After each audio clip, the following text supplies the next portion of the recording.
Hello दोस्तों, नमस्कार। मैं गायत्री आज फिर से एक टॉपिक के साथ जो है कि मतलब माता पिता का बच्चे के जीवन में क्या योगदान है।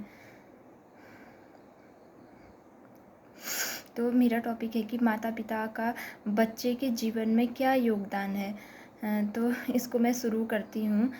जो माता पिता हैं वो बच्चे के जो भविष्य निर्माण में हैं वो 70% योगदान अदा करते हैं। वो मतलब उसके बर्थ से लेके उसके अडल्ट होने तक जो भी एक्टिविटी हैं, जो सब चीज़ें हैं, वो उसमें पेरेंट्स का बहुत बड़ा योगदान है। जैसा बच्चा माहौल देखता है और घर में जो एक्टिविटी होती हैं, जो उसको घर में सिखाया जाता है, वो सब चीज़ें वो ध्यान रखता है। तो इस प्रकार बहुत से पेरेंट्स ऐसे भी होते हैं, मतलब तो जहाँ बहुत सारा लड़ाई झगड़ा या ये सब चीज़ बच्चे को देखने को मिलता है तो उसी माहौल में ढल जाता है वो। और बहुत सारे पेरेंट्स का ऐसा भी होता है कि मतलब वो बहुत शांत स्वभाव या उस प्रकार से भी वो करते, तो बच्चे का स्वभाव उसी प्रकार से बढ़ने लगता है। तो बोला जाता है कि संगति का असर, वो संगति का असर हमारे प्रथम जो पाठशाला होती है वो हमारा परिवार ही होती है संगति के लिए। तो इस प्रकार मैं एक मतलब इस पे एक वो है उदाहरण के तौर पे बताती हूँ कि एक दो पेरेंट्स होते हैं, मदर पेरेंट्स, और उस फैमिली में मदर फादर और दादा दादी होते हैं और चाचा भी होते हैं, मतलब 4-5 लोगों की फैमिली होती है। उसमें एक लड़का बच्चा होता है, मतलब वो 3-4 साल का, 4 साल का। तो उस घर में हमेशा लड़ाई होती है, कभी दादाजी की, कभी दादी की, कभी मम्मी पापा, ये सब चीज़। तो हमेशा लड़ाई होती है। तो वो बच्चा भी उसी माहौल में ढलने लग जाता है, वैसे ही सीखता है। वैसे ही जो भी मतलब अब्यूज़िंग घर में होती है वही स्कूल में करता है बच्चों के साथ। वही सब सीखते सीखते वो मतलब उन्हीं सब चीज़ों को अब्ज़ॉर्ब करता है और वो आगे बढ़ते जाता है, अपने जीवन में आगे बढ़ते जाता है। तो वो मतलब वैसी संगति, उसको संगति भी फिर वैसी पसंद हो जाती है। लड़ाई झगड़ा अब्यूज़िंग सब चीज़ वाली, तो वो बच्चा मतलब सुमार्ग की ओर न जाकर कुमार्ग के पथ को प्रशस्त होता है वो, क्योंकि वो घर से ही ऐसी चीज़ें सीखता है, लड़ाई झगड़े को एब्जॉर्ब करता है।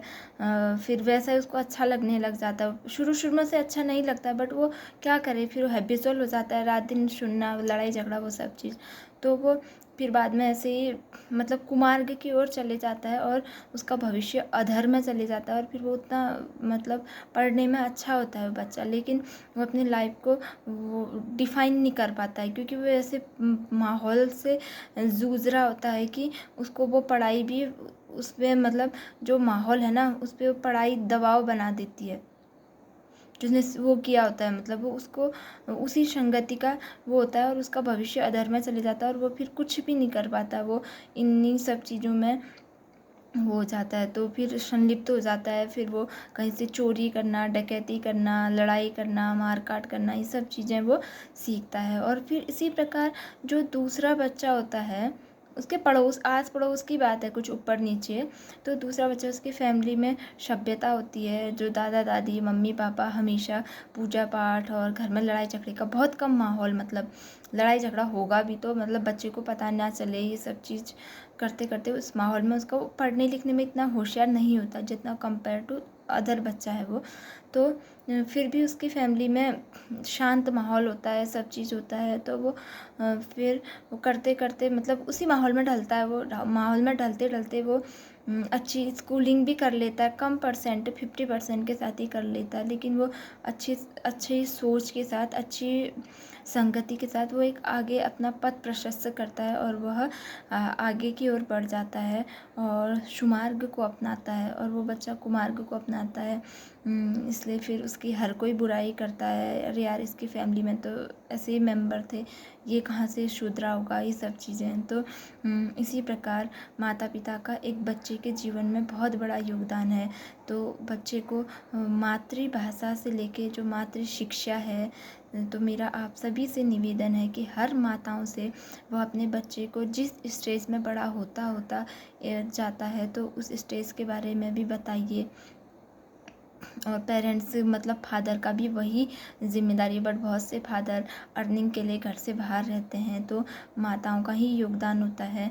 तो वह अपने बच्चे को किशोरावस्था से लेके आगे की अवस्थाओं के बारे में टाइम टाइम पे जानकारी दें और बच्चे को हर चीज़ों से रूबरू कराए कि बेटा इससे ये चीज़ होगी, इससे ये होगा। हर बातों को बच्चों से शेयर करें, ना कि हम बच्चों से वो कर रहे हैं, मतलब कि कहने का मतलब बच्चे बड़े होते तो मतलब बहुत से पेरेंट्स बच्चों से बात भी नहीं करते हैं, और वो एक हिसाब से कि मतलब वो अलग ही व्यवहार हो जाता है उनका कि बच्चा बड़ा हो गया तो बच्चे से ऐसा नहीं। तो आप सभी से मेरा ये है कि जितने भी पेरेंट्स हैं तो बच्चे से बातें कीजिए, उसके मतलब जो भी अवस्थाएं हैं उस अवस्थाओं के बारे में जागरूक कीजिए, जिससे वह एक अच्छा नागरिक बन सके, जिससे समाज में एक नया सदस्य मिल सके, ना कि समाज में एक ऐसा बिगड़ा हुआ सदस्य और जिसको संस्कारहीन सदस्य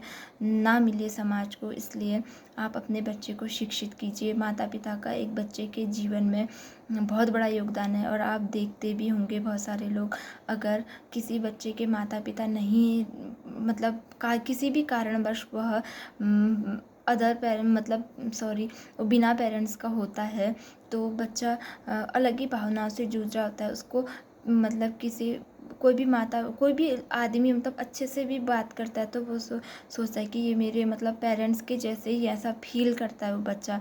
तो इस प्रकार से जिसके माता पिता ना आए उससे पूछिए कि क्या दर्द होता है। तो पेरेंट्स का बहुत बड़ा योगदान है एक बच्चे के जीवन में। तो पेरेंट्स को बच्चे को टाइम टाइम पे जागरूक करें और हर चीज़ों के बारे में बताएं, और घर में भी हमेशा अच्छा माहौल ही रखने का कोशिश करें, जिससे बच्चे के जीवन में सकारात्मक प्रभाव पड़े और वह अपने जीवन में एक सकारात्मक मार्ग को चुन सके और आप एक समाज को अच्छा इंसान दे सकें। यही आप सभी का सबसे महत्वपूर्ण योगदान होगा। तो इन्हीं सब के साथ मैं अपनी वीडियोस को यहीं पे समाप्त करती हूँ। आप सभी का बहुत बहुत थैंक यू।